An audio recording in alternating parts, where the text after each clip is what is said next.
so glad we are going to be able to do that now. We are doing it now, and I'm hoping that everybody enjoy of doing this one.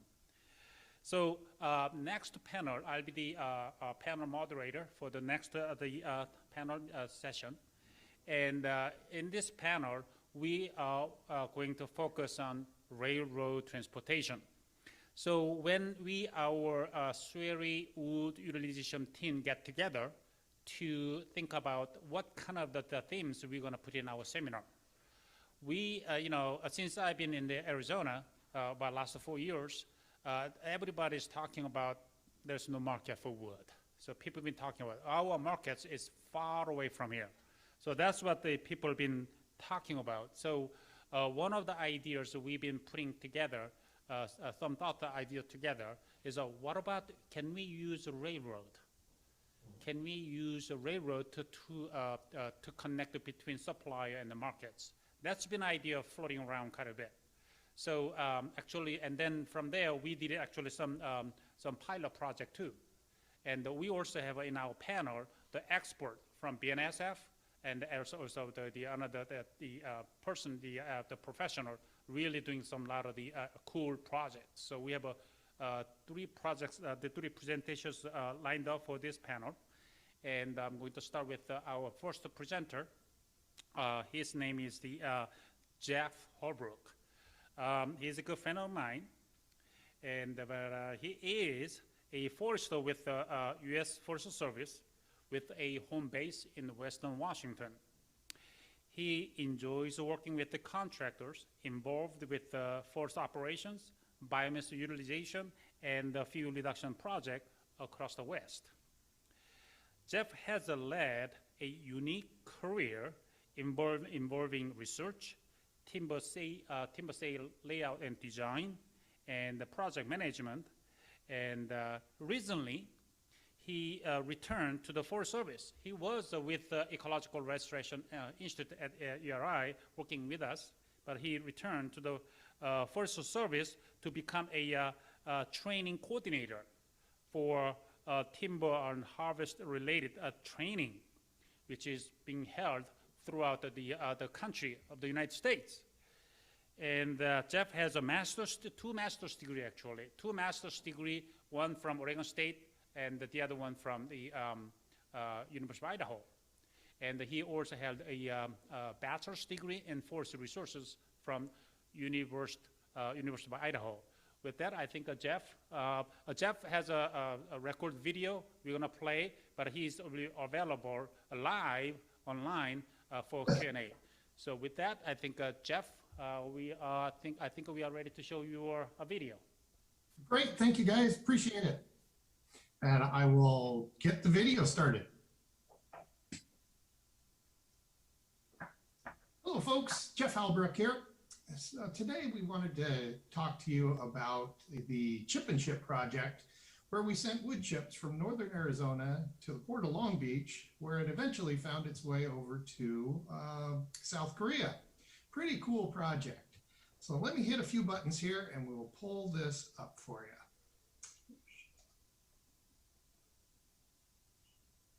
And let's start doing this. There we go. So here's our Chip and Ship project. And I like this photo because it shows we're just finishing up the project. Train was going by and there's the smoke from a wildfire that had started in the community just a couple of miles to the west of the project. So really shows why we wanted to get these chips out of Arizona and really do some fuel reduction work.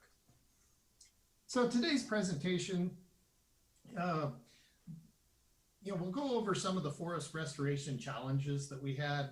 To many of you, I'm preaching to the choir. To some of you, this is a big challenge that we have, not only in Arizona, but nationwide. And the big question is, can railroad transportation help us solve this issue? And that was the crux of this whole project that we have. So we'll talk about our Chip and Chip project, and we'll tell you kind of how we got started with it and some of the lessons that we learned. So let's look at the problem that we have here. So when we cut a tree for fuel reduction work out there, we need to get rid of the whole tree. We can't just, there's so much of it out there, we just can't pile it and burn it. There are actually some good pieces in that tree that we want to use and bring back some of the economics so that we can help pay for some of this treatment. But then once we start doing that, then it's like, well, what are we going to do with all of this stuff? So let's look at, let's break this tree into some pieces here. So we've got that first log, and that's the 12-inch on the small end diameter. There's lots of things we can do with that. Granted, some of the quality in there because of the knot size, that sort of thing, diminishes some of the value, but there are pieces that we can get out of there. Quite a few pieces actually, and that log is really going to pay, for treating that tree. We've got, the next log up on that tree is getting a little bit smaller, and pallet material, post and poles. There are some markets. It's still, not a very high value log that we're getting out of there. And then things start getting worse from there on out. When you get into that small end diameter that's 6 inches, there's seasonal landscape markets, biomass, pellets, some post and poles. And then you get into the limbs, needles, and tops, and you really need to send that to a biomass facility. So, when you're looking at that whole thing, markets are huge. And when you don't have markets for it, it's a huge economic issue out there. So here we've got a log deck. Some of those logs can go places. But then that other smaller picture there, you got Steve pointing to the top end diameter, 3 inches. Boy, those are hard to find. And, that seasonal landscape mulch, it seems that people don't want to do a whole lot of landscaping when the temperatures get above 100 degrees. So, it really is in the winter when you stock up on all this stuff and they have markets for it. But then when you get into summer, there's really not a whole lot of markets. So, how can we fix some of these things? And one of them is, as we're sitting there in Flagstaff on the transcontinental line, we see these shipping containers going through town all the time. If they're coming from the west and going east, they're loaded with goods. When they're coming from the east and going back to the west, typically these things are empty. And it's like, you know what? I'll bet we could, stop the train, offload some of these things, and, fill them up and send them on down the way. Well, that's where we started to get, educated on how this train system works. There's an advertisement for an air conditioning that it's hard to stop a train. Well, it is hard to stop a train. And that was some of the issues that we had. We needed to, convince the railroad, the shipping companies, hey, this might be a good thing that we have. We have a lot of material that we'd like to get rid of. And so there was interest, but again, it's just, it's really hard to stop the train when it goes through. And we'll kind of explain a little bit more of that as we go on down the line. But why shipping containers? And there's a lot of things we can do with this. If we were to load a bulk ship in the Port of Long Beach, it would take like 45,000 tons of material, all of the same material, to load that ship and send it across. But maybe we have some cans that we wanted to load up in some of these containers, chips in some other containers, shavings, sawdust. Maybe we're doing some pellets or biochar or torrefied material. We can send some there. We don't have to have huge quantities of this. We can have, as much as they could produce in a month. Send it in there and off it goes. So diversification, that's where these shipping containers really play out well. Get them delivered by the railway, offload them, load them back on the railway, send them down to the port, and then we can offload them onto a ship, and off it goes. So we don't have to load a whole ship full of material and send it across the way. So that was kind of our thought that we wanted to go through here. The other one is railroad. Do we want to send this all over the highway down to the Port of Long Beach? No, we have enough problems with our highways, plugging them up. And this would definitely plug up a lot more semi-trucks driving down the road and dropping these things off. Where the railway, you know, it works out really well. It's fuel efficient. There's not a lot of carbon going off into the atmosphere with a railway compared to a semi-truck and that sort of thing. You know, a lot of benefits to using the railway. Then once it gets down to the Port of Long Beach, then there's traffic going back and forth between South Korea, Japan, China. It's all coming back. And you guys have seen a lot of them on the news lately about the backlog of ships that are waiting to get into the port there. So all of these logistics are kind of interesting to figure out. So we started out with lots of meetings, you know, talking to different people, where are we going to do this, getting collaboration, cooperation. You know, it took a lot of meetings to get this thing going. One of the places that we found was the Arizona Army National Guard's Camp Navajo. And that had railway access. They had their own railway in there, and land. Land was huge, trying to get you know, an area that we can do this on. So inevitably, we got a plan figured out. We got it funded, yay! And we started bringing logs down to it. And as you can see, these are not prize logs there. They've been sitting out there for a year, loaded them up and hauled them to Camp Navajo. So we offloaded them. So we're storing them there at Camp Navajo and getting ready, because we only had just a few days to get the train in, offload it, chip it, get it loaded back on, and then off it goes again.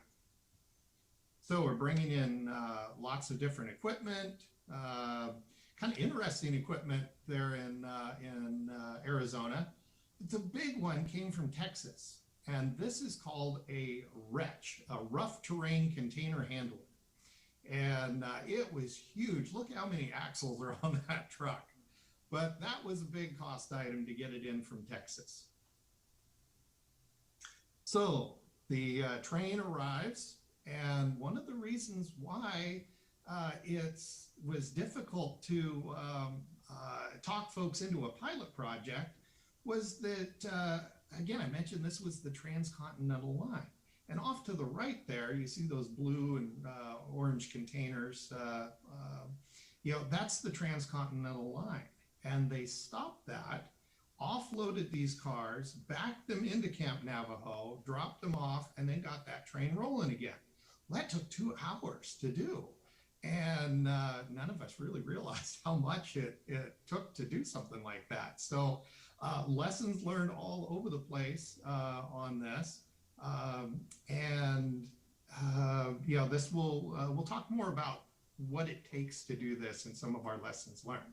But we've got our containers dropped off. Woohoo! So now we need to unload them. So we're offloading them with that wretch, driving them in and setting them, you know, just kind of stockpiling them out where we're going to chip them, so that it takes, you know, all we need to do is set a new one, load it, and then bring it back and load it onto the rail cars. We did need to put bulkheads in. This is something that we don't usually do with our chip vans, but one, we wanted to load these as much as we can, but two, somebody was going to have to open those doors, throw some fumigation canisters in there, close them back up when it got to South Korea. So that was definitely a needed item there. So BNSF helped us design a bulkhead back there.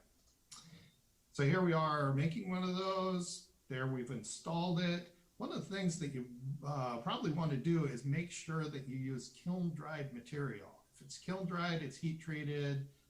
Maybe you have to fumigate them, maybe you don't. But if you don't use kiln-dried material, you will need to fumigate that container. So don't make the mistake of not using kiln dried. These were all kiln dried that we used. So then we put these into place, and you know, if we had longer to give the presentation, I'd give a few more slides about finding just the right height to put these things.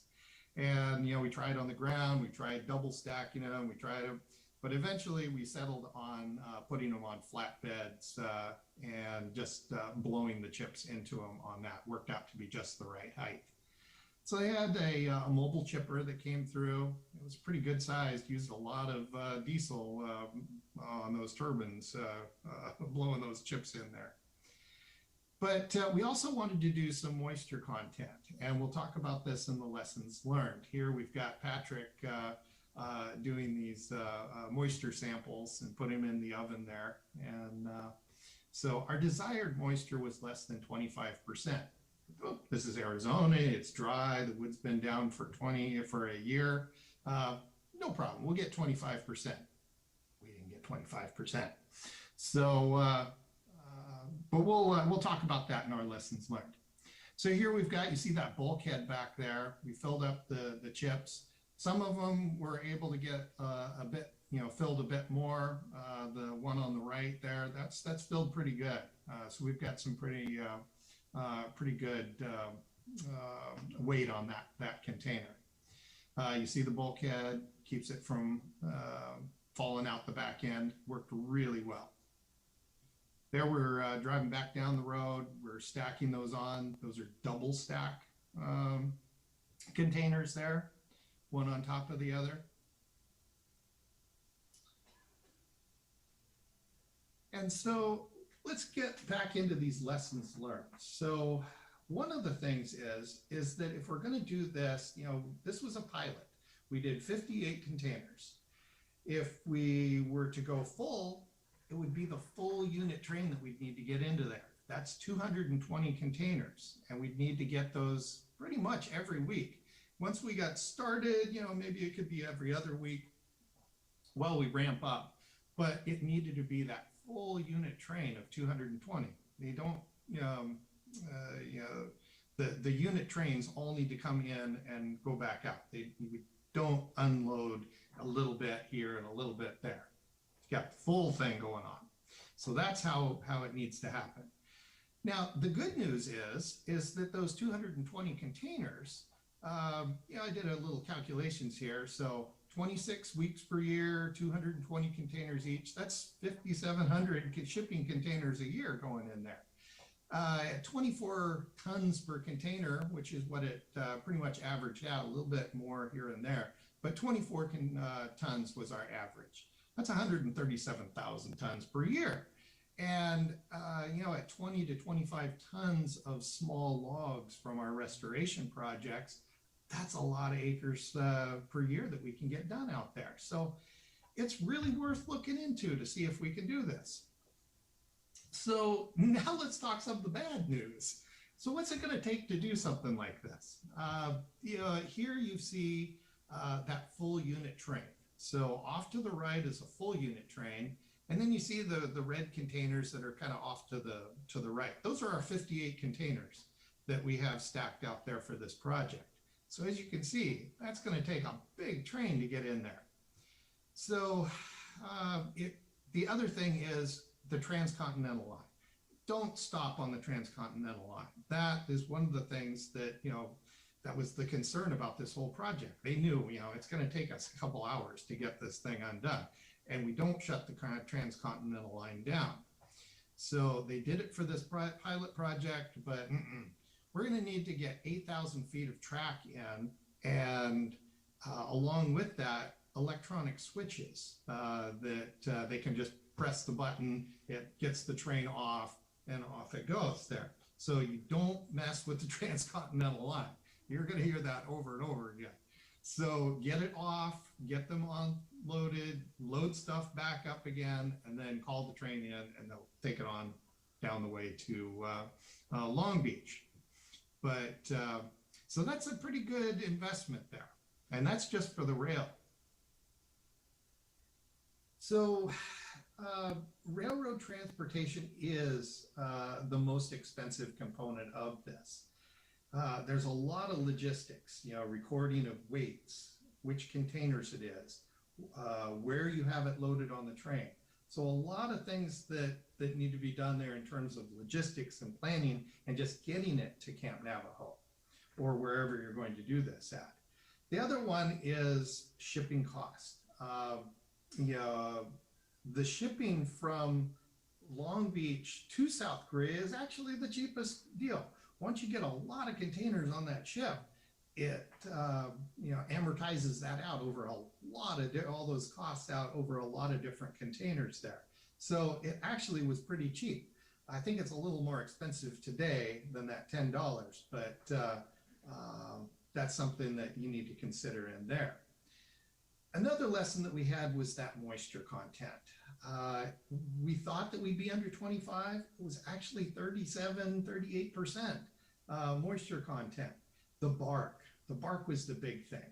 If you can debark that, then that moisture is not going to hang out in there.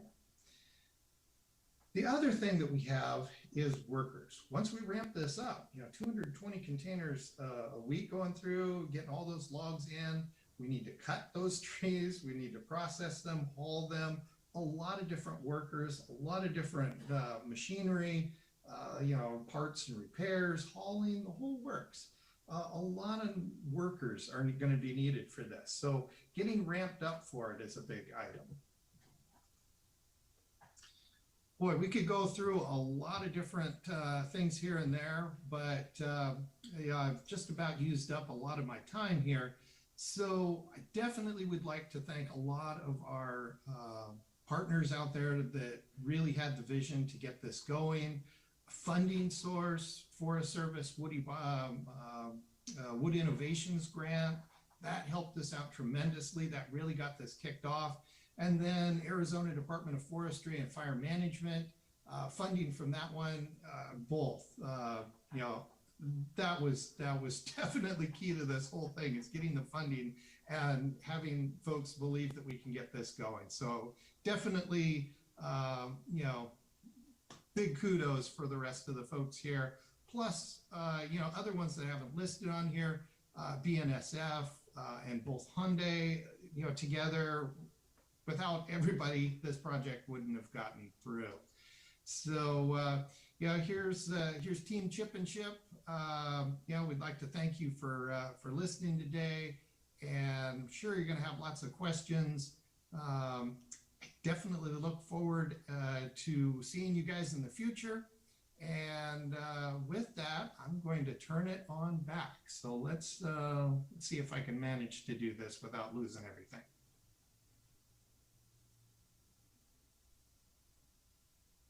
All right. Thanks, folks.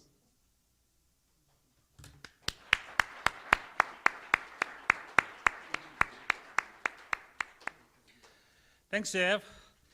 Well, this presentation is really nicely lead to our next topic, because as we complete this project, we had a whole bunch of questions for BNSF, because we are not really familiar with, we are forestry people.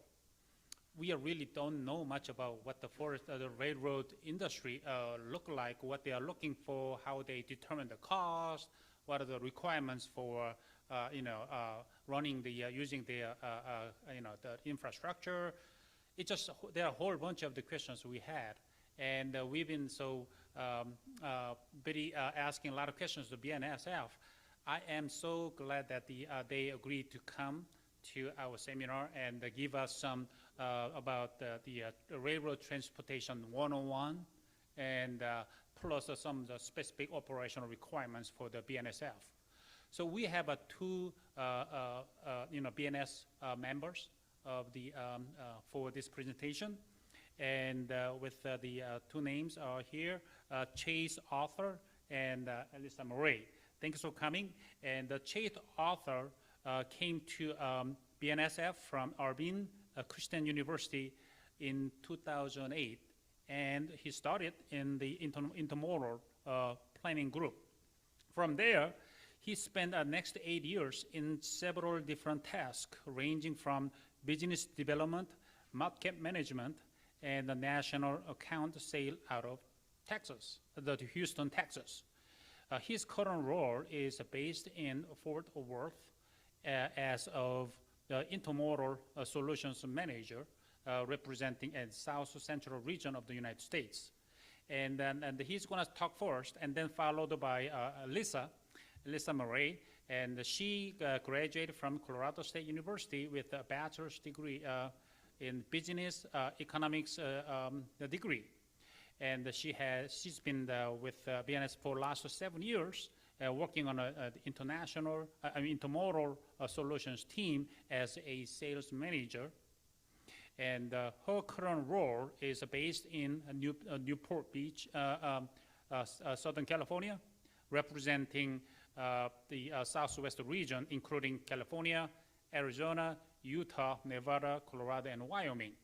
With that, I think that I'd like to have Chase to start with their presentation. Chase? Thank you. Oh, perfect. Got it. All right. Thank you, Hon. I appreciate that introduction. Typically, I'd actually be pretty nervous following someone that's got 2 masters, being someone that barely got through their undergrad. But in this case, Jeff did a great job, like on set, of segueing what we were going to talk about today, and to give you guys a little bit of a preview. And what Alissa and I are here to do is really kind of fill in some of those gaps around how we go to market from an intermodal perspective, and to give you all kind of a feel for our network as a whole, and how we work and operate. So like Han said, we're both on our intermodal solutions team, and just to make it a little easier on you guys, if anyone has any questions or would like to get in touch with us afterwards, our information's available online, but if you want to pull out your camera phone as well, you can scan that QR code. That'll put my information in your phone. Please feel free to reach out to me with any follow-up questions or anything specific to your markets. I may not be the subject matter expert for anything other than intermodal, or you may need to talk to someone else on our team, but that way you can get a hold of us. So while you guys are doing that, and then I think we got another one at the end as well in case you don't quite get that one. So from a railroad perspective, and as we think about, okay, you know, the markets that BNSF serves, and really when you just want to break down railroading as a whole, you can really do it in 2 simple ways.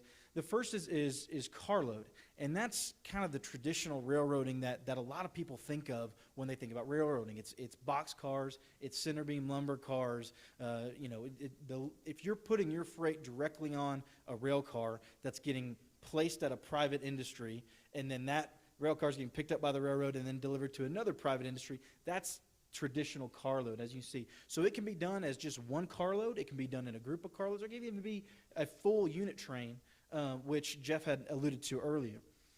From an intermodal perspective, it's a completely different network.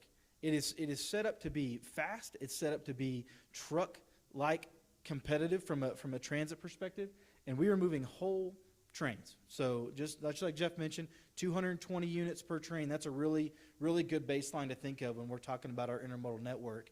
And the biggest difference is you're actually loading your freight in a container or trailer, and then that's what's getting put on our network. And Jeff had some great pictures on there.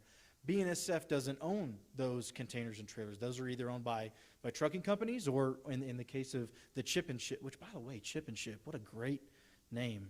Jeff, you better trademark that, because if not, someone's coming after that one, myself included. But the international containers that he showed in his presentation, those are owned obviously by steamship lines. So there's another carrier involved as far as getting that door to ramp move, and then what we would handle is from that ramp to ramp basis.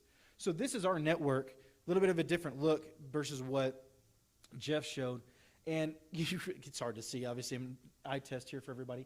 But all of those little squiggly lines that you can't read on this slide, those are individual stations. And in the carload network, if you have a rail serve facility, and in very simplest terms, if you have a rail serve facility on those stations, we can get you from that tiny little station on this map to any of the ones that we serve. And that is highly representative of our carload network. Now, look at that compared to our intermodal network. So our intermodal network really, when you think about the inland focus of that network is really based on 5 major logistics parks. Those logistics parks have distribution facilities around them. They're meant to funnel a lot of freight to and from, and they're built around the way that freight wants to flow across the country. So if we think about it from a nationwide perspective, and the majority of the intermodal freight that we handle today, it's along that southern transcon that Jeff mentioned, which, no, we do not want to stop that. And the reason we don't want to stop that is because I'm trying to get from Southern California to Chicago in 2 days. Okay, let that sink in. In 2 days, you can go from Southern California to Chicago. Now go back to that carload network, and you want to take that one car, and I want to get it that same distance. It's probably going to ride on 7 or 8 different trains to get there, and it's going to take about 2 weeks. So it's light years ahead of that carload network from a speed standpoint. But the only way we can do that in an economical fashion is really to base it around the mass of freight flows that are moving across our country. Where does that freight want to go? And that's where you see our transcontinental railroad and how it flows. So just what and this is the last slide I'll talk about before I turn over to Alissa, but just to kind of distinguish the two, and Jeff did a great job of outlaying this, but if you want to move a large amount of containers from one place to another, then intermodal is a great fit for what you want to do. Yeah, it's going to require some cost investment, and it's certainly going to require some effort, as Jeff laid out, but it is a very efficient way of doing it. And to give you guys an idea, that network that I just showed you, it costs us about $3 billion a year to run and maintain. So it is a very much so a capital-intensive industry, and with high overhead. So it's certainly something that investment's going to be a part of it. But when you can tap into that investment, you unlock a very, very efficient mode of transportation. So last thing I'll just mention, there's a bunch of different types of intermodal equipment. For this group specifically, probably the main focus is 20 and 40-foot ocean boxes, particularly from an export standpoint. But about 60-odd% of our network moves domestic containers and trailers on our network, which you can see in the top 2 images as well. That's a really big part of our intermodal network. So I'll go ahead and turn it over to Alissa. Yep. All right. I was one of the lucky ones to participate in the Chip and Chip. So I was there for the meetings and the early plannings and the final loading. It was pretty incredible to participate in that. So that was a fun project. To the shipping methods and speed comparison, you can kind of see. Nothing, I didn't tell you there. The cost, and as we were saying, as speed, if you go the lowest, the barge will be the least expensive, but will also be the slowest, versus air, the most expensive and the fastest. Intermodal is right in there, you can see, right in the middle. BNSF, we move 3 types of service. So we move our domestic service, which is what we call our Q trains, and it is maximum value. So that's a container service. For example, Southern California to Chicago. That's on average 4.9 days.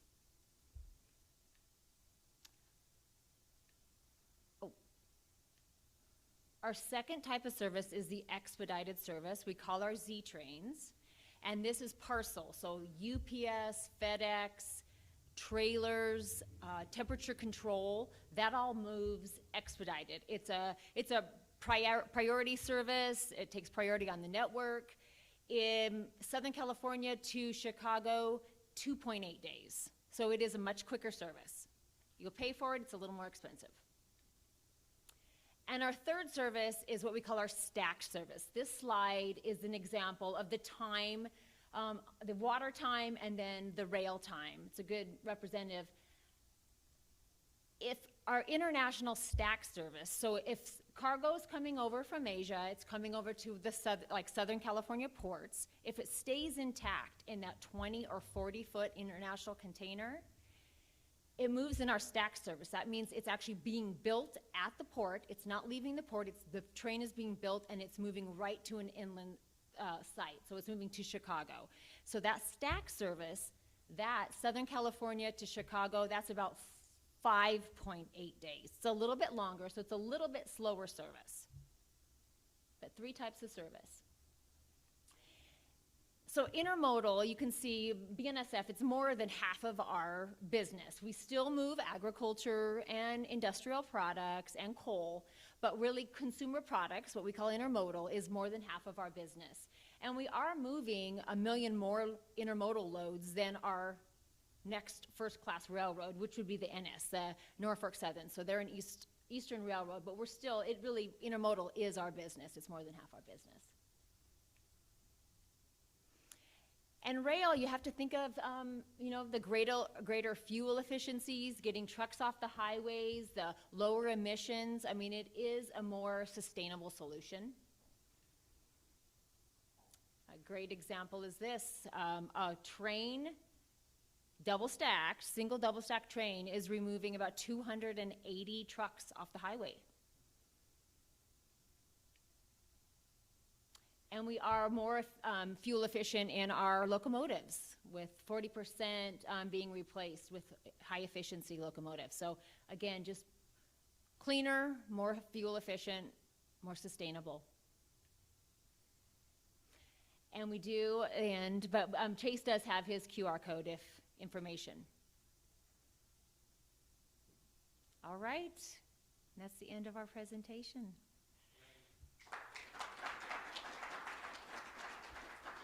Quick. Thank you. You're welcome. So we can go back to your seat, and we will have a Q&A after the completion of our third presentation. Thank you. So you got some more general idea and background about how the railroad business works, and some terminology and the other things. So here is what we are now talking about next. So we had some chip and ship pilot project. So we got some ideas about, okay, railroad might be a good idea to try. And with the BNS presentation, we got some additional background about railroad transportation. So we've been thinking about taking the next step. So where is really how we can make a really good project capitalizing these ideas and capacity we've been talking about. So that's what next presentation is coming into play. We are so lucky to have Michael Sussman. We found him, and he is very graciously to agree to give a talk, and so we are so happy about it. And so he's going to give us some of his 27 years of experience on the railroad transportation. So his name is Michael Sussman. And he began his career in railroad transportation in 1994 by launching Strategic Rail Finance, which is a North American transportation industry consulting firm. And the Strategic Rail has advised private and the public sector clients in 44 states and Canada. Michael entered the rail industry with the intention to improve how capital is invested in infrastructure and the industrial systems. His common sense message, based on the whole system thinking, resonates across the whole political spectrum. Michael's firm currently advises on $2 billion worth of the railroad infrastructure projects, including the Port of the Long Beach, $877 million Pier B intermodal project. In 2007, Michael authored the 2021 Nevada State Rail Plan, actually, I'm going to skip the line here. Let me read it again. Michael founded a non-profit transportation think tank called On Track North America, and have the authored and the 2021 Nevada State Rail Plan.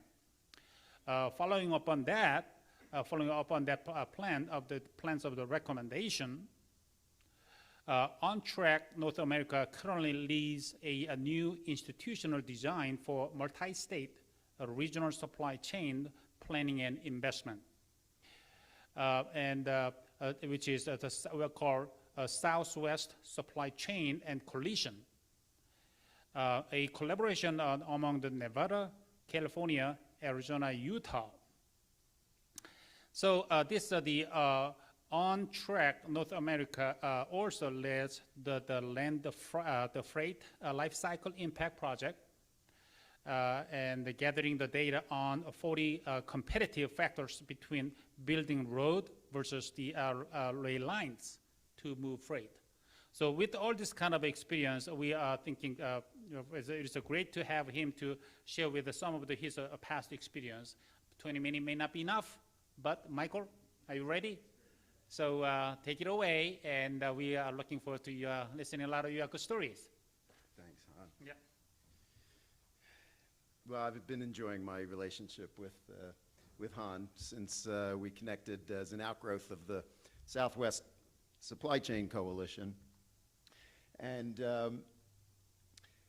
interestingly, in Nevada, there's the pinyon, pine, and juniper situation, and we were contacted by a scientist there that wanted to bring rail transportation to about the least populated, one of the least densely populated counties in the country, Lincoln County.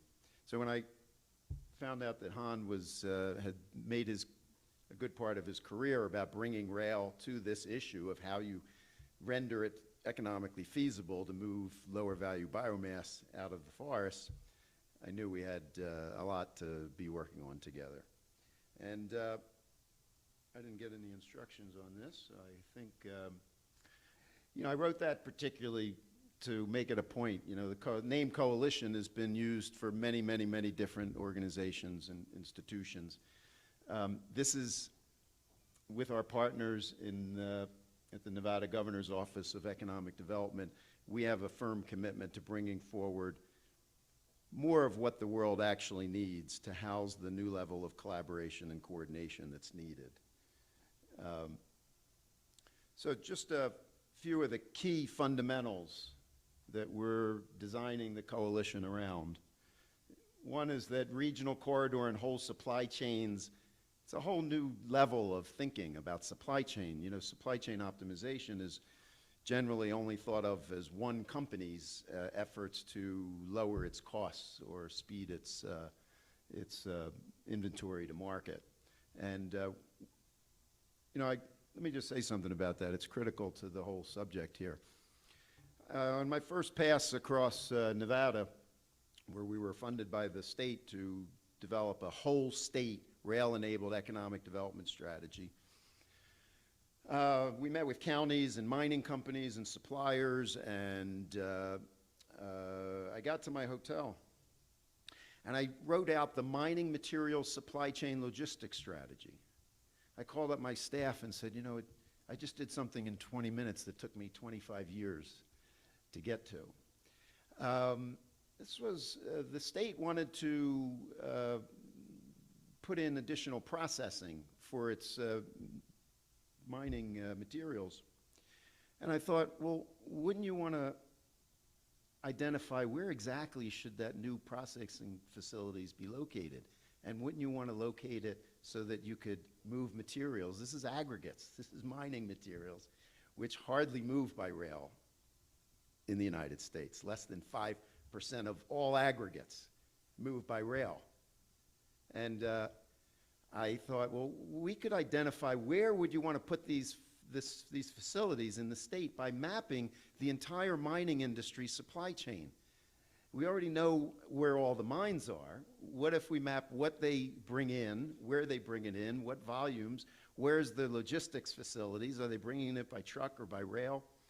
And what do they produce at each mine? And just think about this in terms of wood products, forests, where,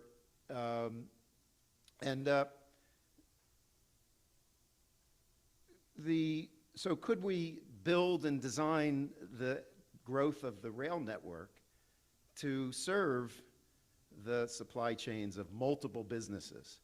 And I'll speak more about what the response was from the mining industry, because really that's gonna, everyone's first question is, do businesses want to come together and collaborate? Of course, supply chains and economies and the environment don't begin or end at state lines. Every state's required to hand in state freight plans, state rail plans. What we brought to Nevada was the understanding that you can't just keep your attention on what's happening in your state. Supply chains extend, and you have to base your data analysis, your thinking, your planning on what happens at the origin and destination of your supply chains. And we're going to talk a lot about this in the short period of time we have here, but I was a collegiate wrestler. I'm used to being competitive in sports. Doesn't have much of a place in commerce or governance or politics anymore. There's maybe, if we want to settle around competing to contribute, competing for the common good, to serve the common good, but in most cases in business and commerce, we need to be inventing new ways to collaborate and sit down and work things out together.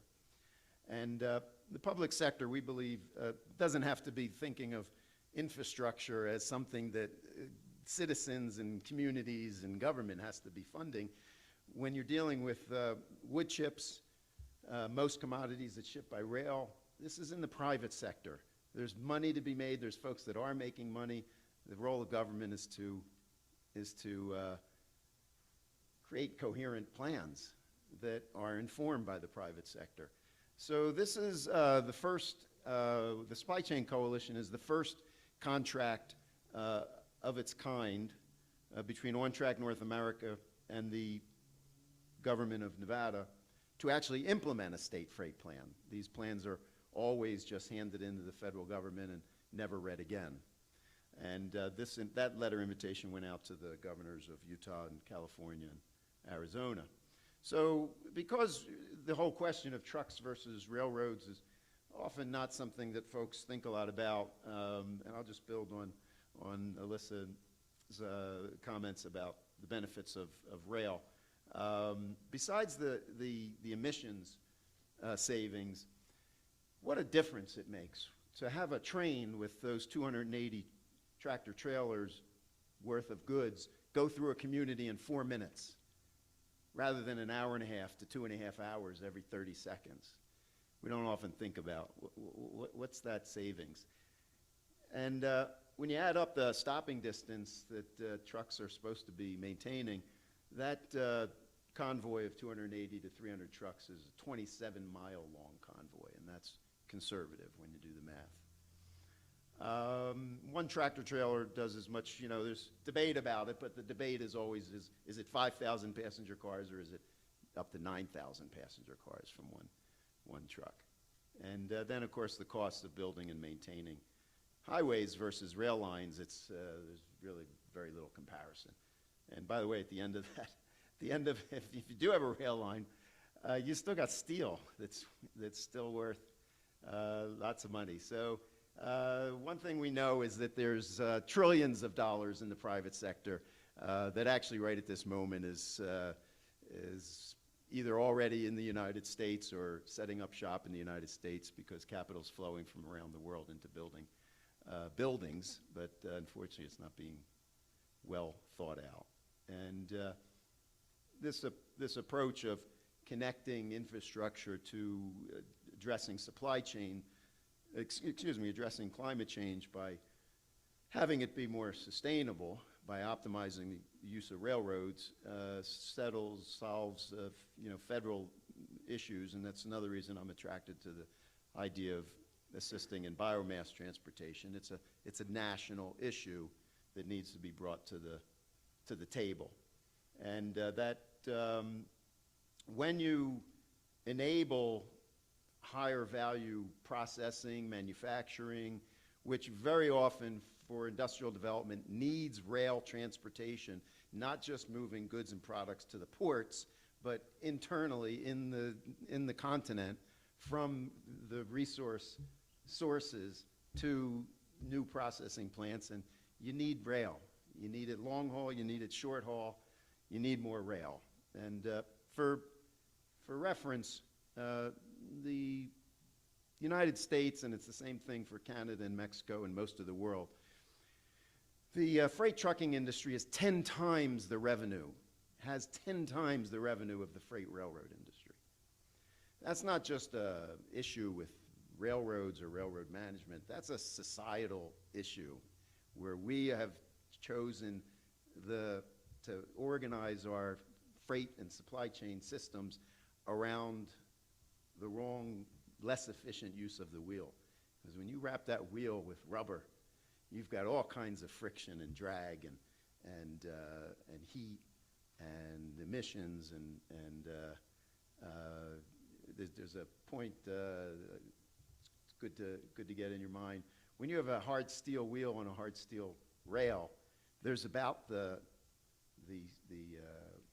footage of 2 dimes actually in contact. It's why you can take a 1,000 horsepower locomotive and pull 20 rail cars with it. So what challenges does the coalition address?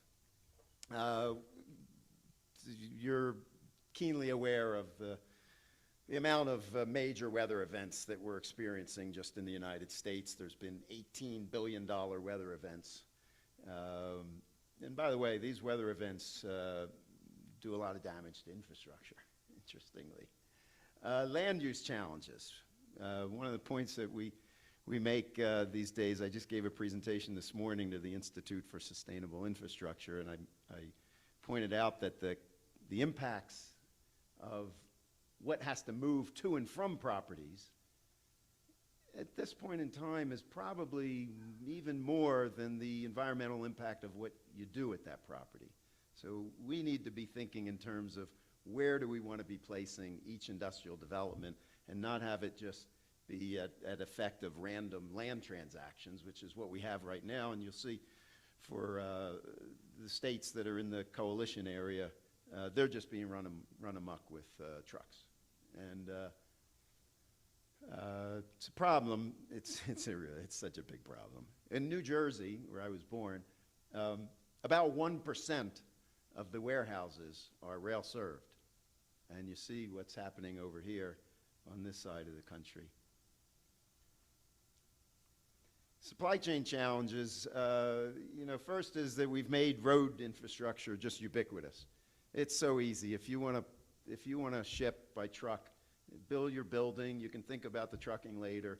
The local town will put in your curb cuts and build you a new interchange and call up any one of a bunch of trucking companies and they'll compete for your business, and that's about how complicated it is. When it comes to rail, it's a whole other kettle of fish. And so what happens is, as we'll get to, folks choose trucking by default. For a lot of reasons. It's not just the fault of the Class I railroads, but dealing with all of the inequities in subsidization of highway transportation, and they're used to moving trains as long and as far as possible. Makes sense. You make more money that way. You can have less staff, but we're not serving local development as much as we're going through regions. And like in Nevada, where I made it a point to sit down with all of the largest landowners in the state, and in Nevada there's large landowners. There's one fellow that owns 1,200,000 acres. Can you imagine? They have nothing about their business plans that they wouldn't use, that precludes them from using rail. They're just not knowledgeable, educated, and given the step-by-step support that they need. And same thing with economic developers. And there's 1,000 economic development entities across the United States. Their knowledge about rail-served economic development is inadequate to being a big proponent and supporter of rail-enabled and rail-served development. So all that adds up to we've got a truck-centric economy. And there's a case in southern Nevada where there's a biofuels producer processing plant in North Las Vegas, which is essentially east when you're going on I-15. Its feedstock comes from San Pedro Bay by truck, even though there's rail at both points. When those biofuels are produced, they're put back into trucks, back through Las Vegas, back through Henderson, back through Southern California to San Pedro Bay. And same thing in the north. Tesla, supposed to be a new bastion for environmental sensibilities. They have their Gigafactory site in Tahoe Reno Industrial Center. They ship 75 tractor trailers every single night of the year to Fremont, California, the San Francisco Bay. Rail at both locations. Those trucks, 75 trucks, have to come back every day. And there's rail within a mile of the Gigafactory. So this is just, it's rampant what's happening. Coordination challenges. We don't have really forums and methods. You know, whenever someone talks about we need a national conversation about a major issue, or we need to do something about our supply chains, the problem is we don't have really the forums or the methodology for large group multi-stakeholder interaction, and that's what we're solving. Lots of knowledge. And one of the things that I just from the first time, from early when I went on this path to begin solving these problems and interviewing people all over the country and going to federal government and state governments, and coming here, I find that there's so much intelligence. I believe your industry is a lot like the railroad industry. When people come into it, they tend to stay into it for a long time. So there's decades and decades of knowledge. But it's in individual entities, people, companies, and we have, you know, social media chats, but it doesn't, our methods for coordinating that intelligence, cataloging the issues, the questions, the opportunities, and working through them together doesn't happen. And we have courts, we have regulatory bodies, and they're not designed for problem solving. And the private sector is siloed and steeped in competition. People talk about government being siloed, but the private sector is just as siloed. And the public sector and the private sectors really have a hard time working together. All well-intentioned, but there's so many barriers to sitting down together and developing policy that's informed by the private sector. And finally, it's a pretty rampant problem that consulting firms give advice, half of the advice. They know the systems and the industries that they're relating with their clients about, and they know that they're holding back because they don't want to offend this status quo or entity or this part of the industry, so they share half of what they know, and we end up with plans and reports that they also know aren't being read, aren't being actualized, and we can't afford that anymore. We need all of us to be saying what we will or won't do in our business activities, which has to now include only activities that are in the best interest of the common good.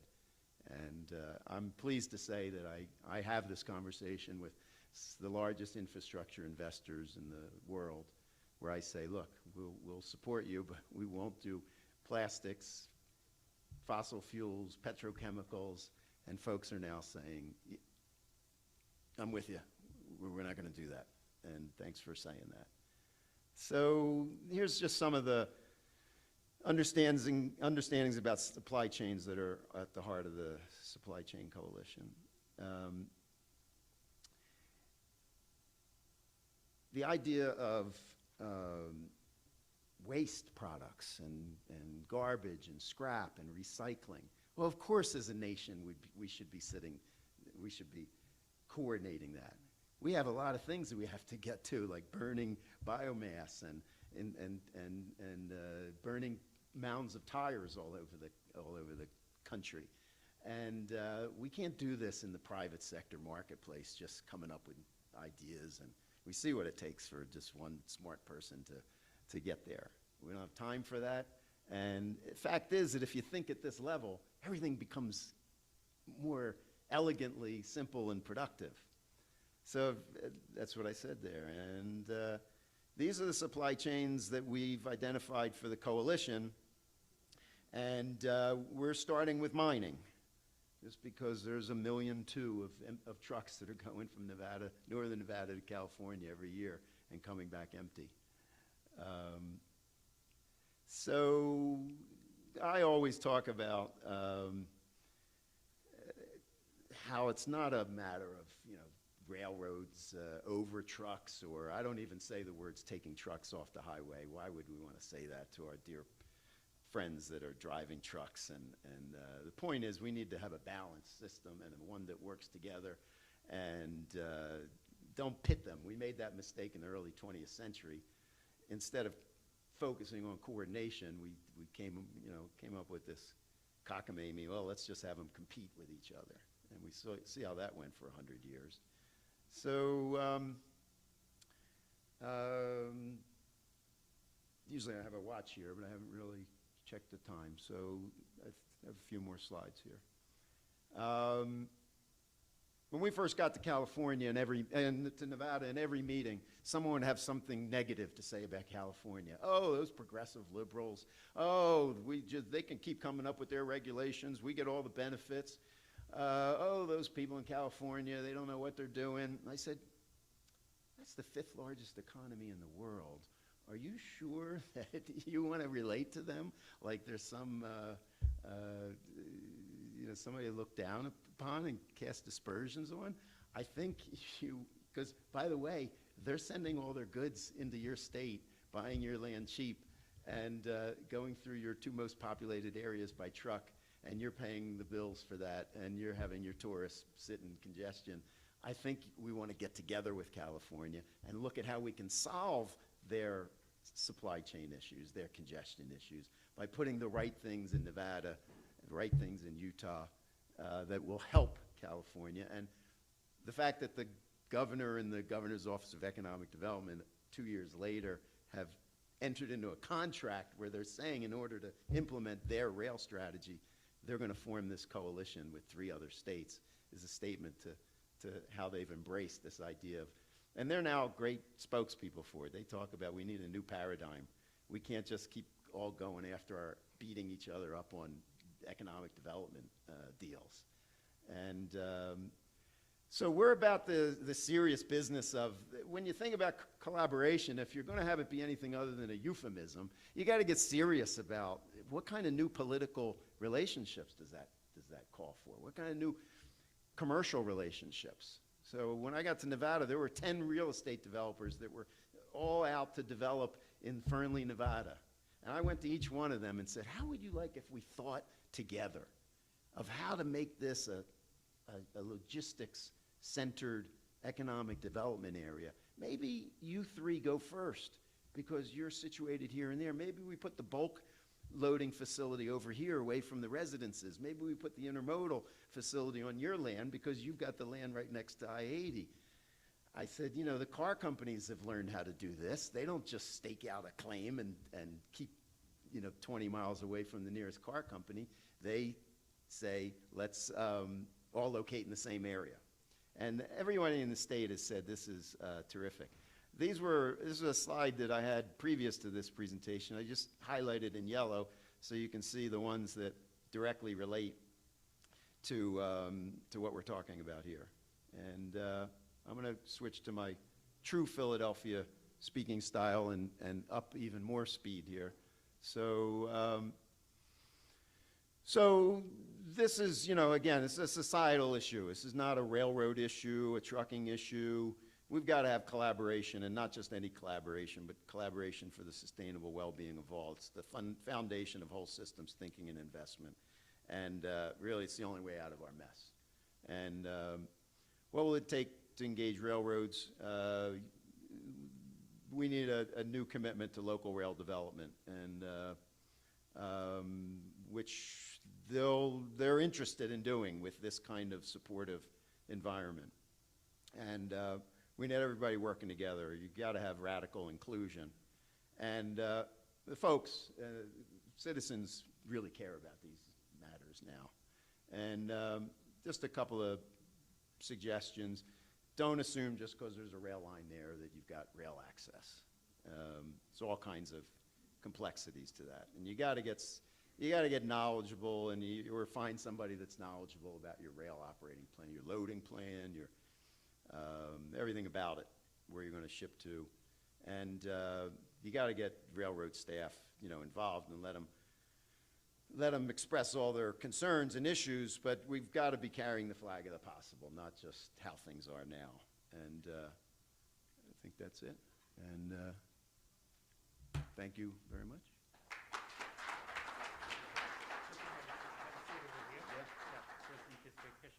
So I'd like to have Alissa and Chase come up here, and get involved with our Q&A. So, Michael, thank you so much for a great presentation. I like your ideas about instead of the competition, we have more complementary each other between truck and rail, for example, and we need more collaboration.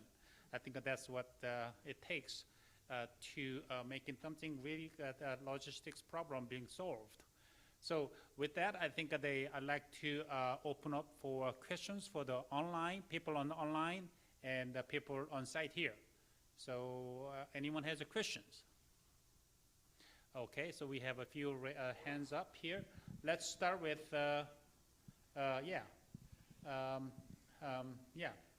Preston. So my question is for Jeff's presentation. Thanks for being here, Jeff, and for a great presentation. Just wondering what's next for the work that you were working on there with your team, if you have anything that you're going to work on in the future, or where are you guys at with that?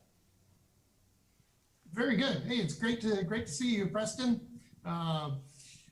And the first thing that I learned in my master's degree is delegation.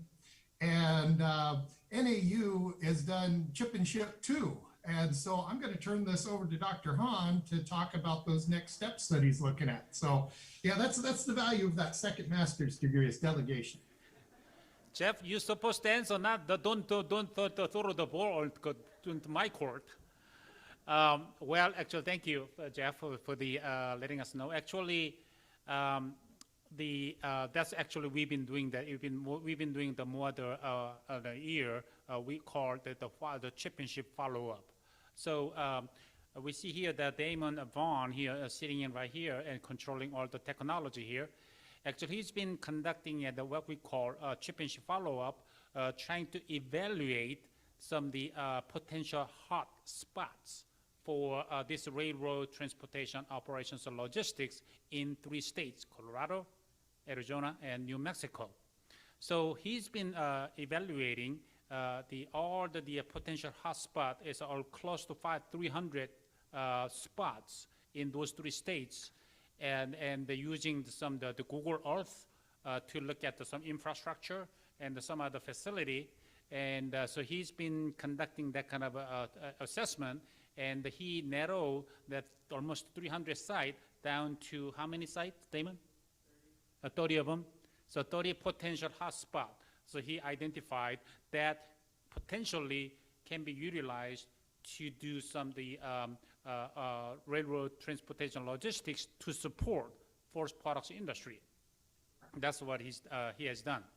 And the next step, what he's going to do, he's going to do looking at the potential the inventory analysis around that the 30 spots, see how much volumes available within around 30 spots. So one of the ideas we've been tossing around is see if, like you mentioned about the truck, see if we use a truck to deliver one central location of those 30 spots, and see if we can make it work to the scale as what BNSF is looking for. So that is ideas that we've been talking about.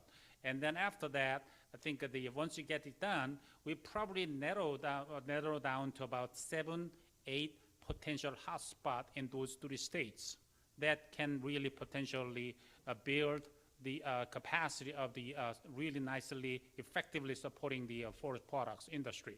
That is kind of a next step we've been working toward. And so I think and then from there, we're trying to work with BNSF and the Union Pacific. And I'm so glad that we found Michael Sussman, and so see if we can get more help from them to make more progress on that next step idea about chip and ship. Thank you for the good question, Preston. So now next question goes to the Amy.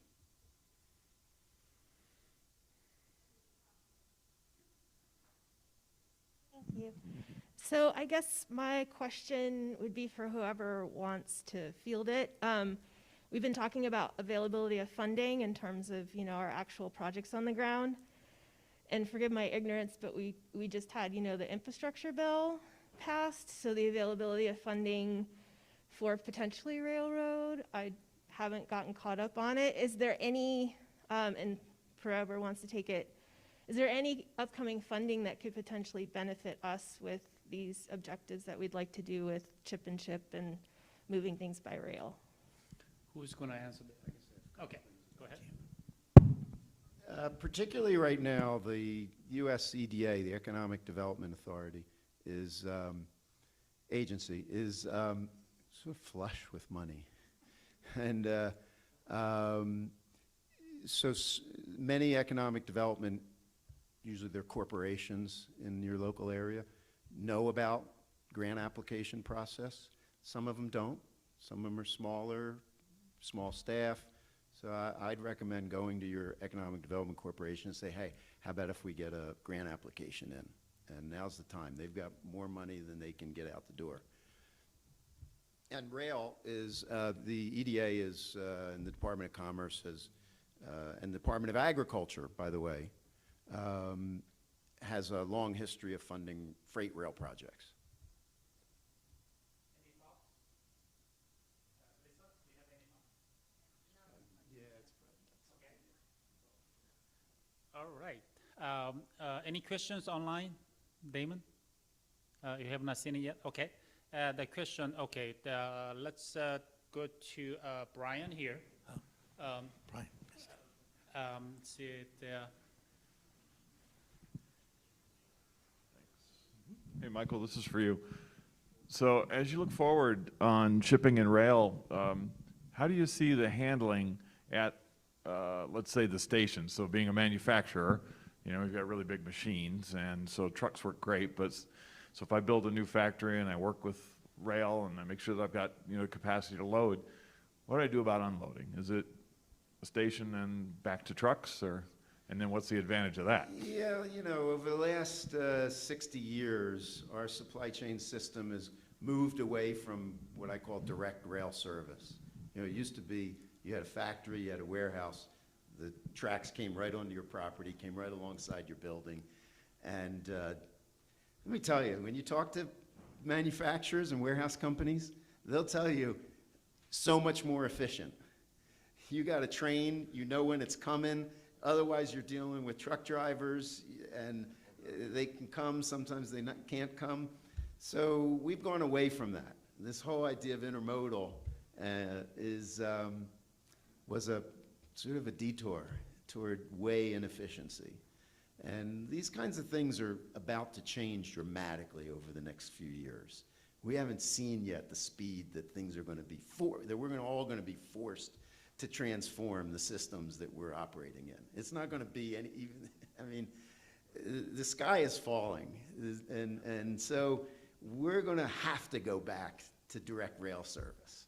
The whole, the implications of that are unbelievable. 188 warehouses in a state, and half of one is direct served by rail.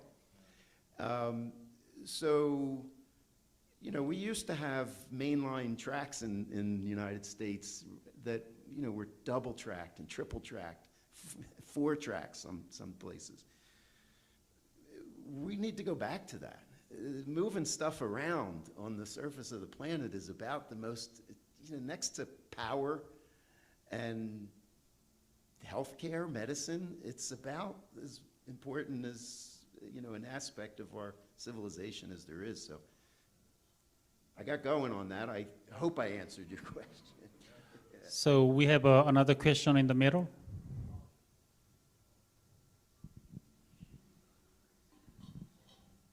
So I have a question about the economics of chip and ship before you even get it to rail. So in my experience, chips are not necessarily a high valued product.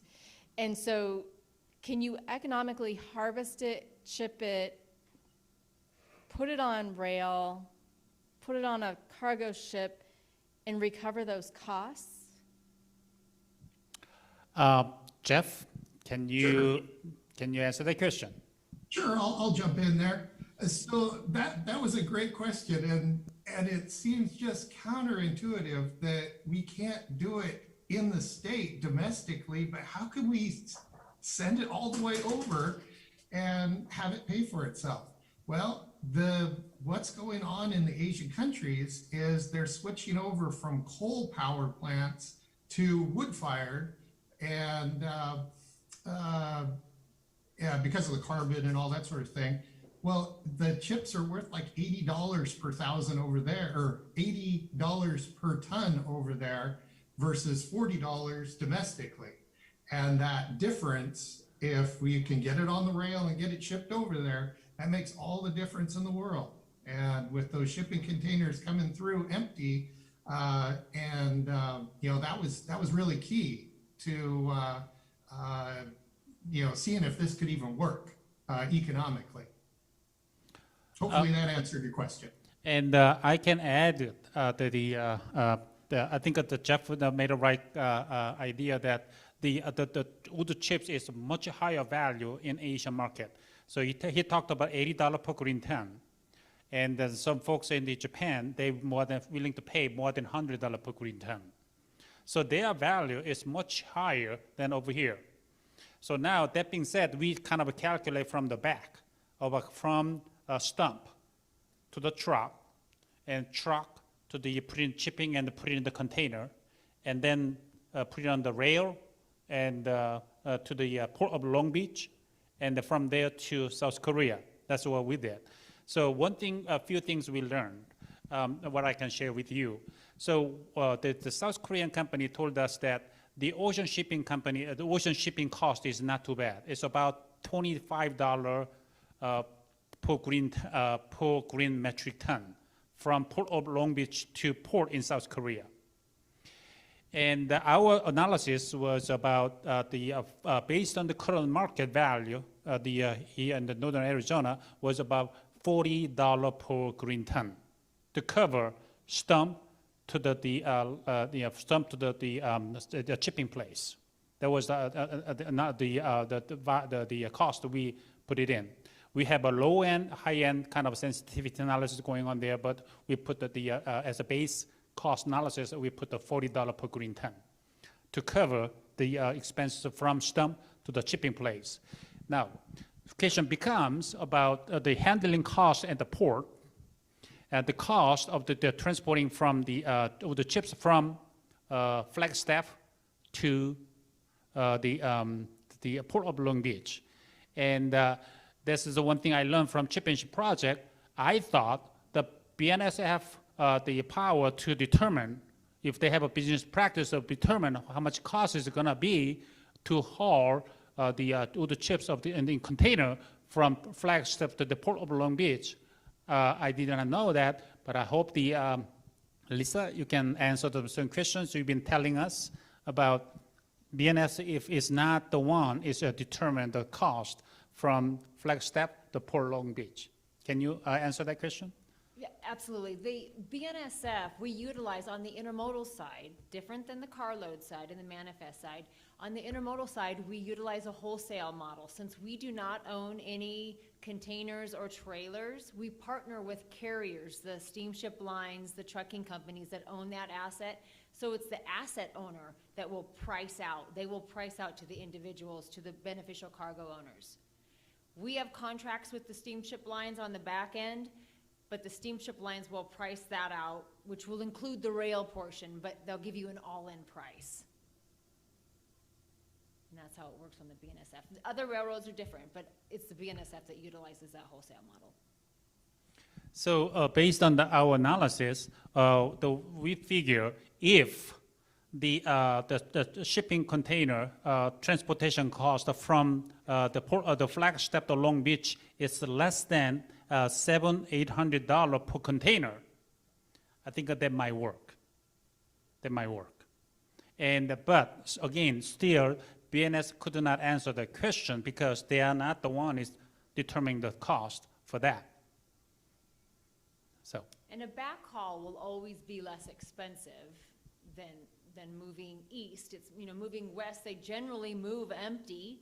And so it's great that we're finding something to help out the steamship lines to put something in that container to move it back to Asia rather than moving empty. We might as well, you know, try to put something to recoup some costs, so. Yeah, the related to that, I've been learning from the ocean shipping company. I don't know how it works, but what I was told is that the ocean shipping company is really want to put something in the container. It's apparently having more weight on the ship. It's a less cost for ocean shipping. I don't understand how that's their work, but that's what it is. That's what they say. So they are, the ocean shipping company strongly encourage BNSF to put something in there. Put up that's what I was told. Another thing I want to share with you that the 220 shipping container going through a Flagstaff every 15 minutes. Think about it. Half of that container empty going back to Asian country. Think about it.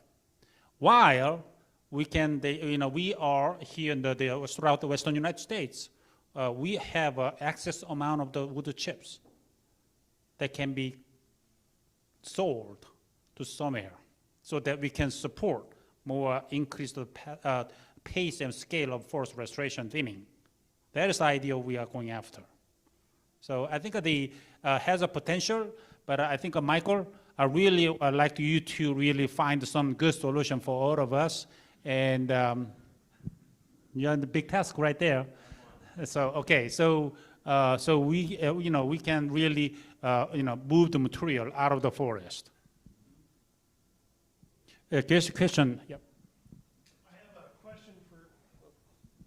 I have a question for each of you.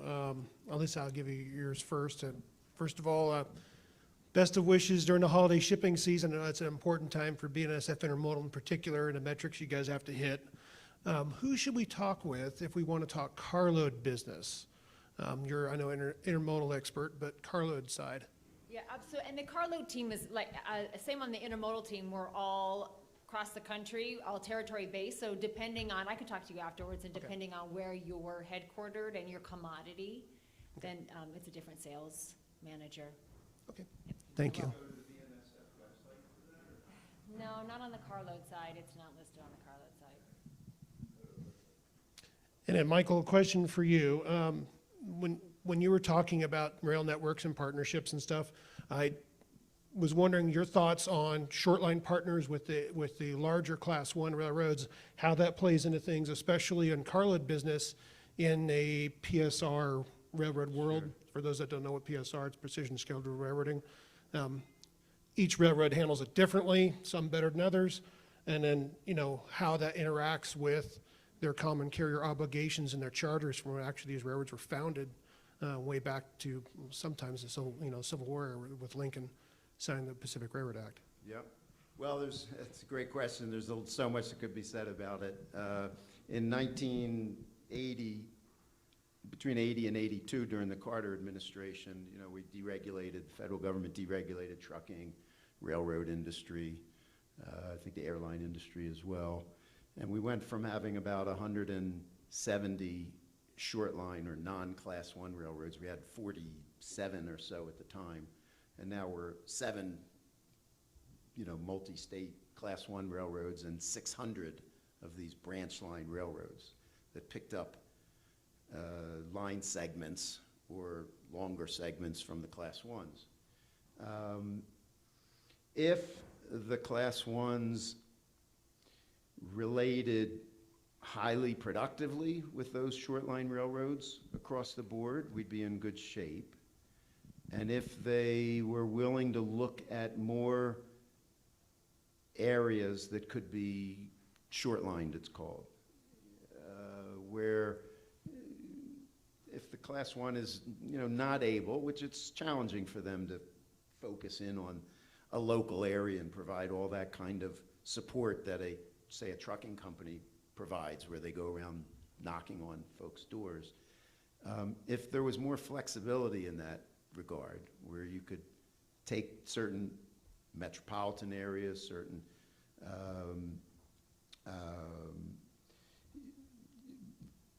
it's all, it depends everywhere you go, it's a different situation, but if we could create more short lines that worked hand in hand with the Class 1s, we could have a system that goes back to growing, goes back to serving more of the shipping community. Make the whole rail network much more attractive. Does that answer your question?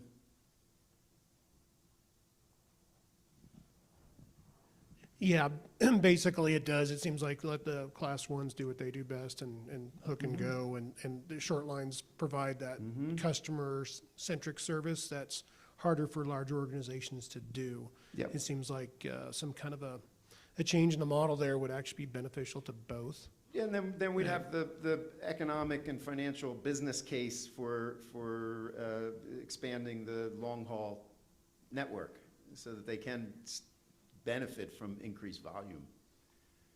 Yeah, in your analysis, do you see the system shrinking further, or do you see that changing at this point in time? It's going to change. Yeah, I've sort of invested my whole adult life in this, so Yeah. I'm sure it is. And the environmental and congestion imperatives are going to absolutely bring this to a change. And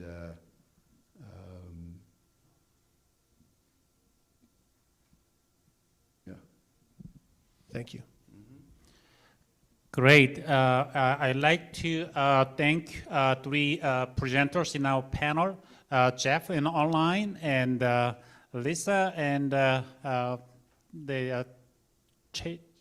Chase, and Michael.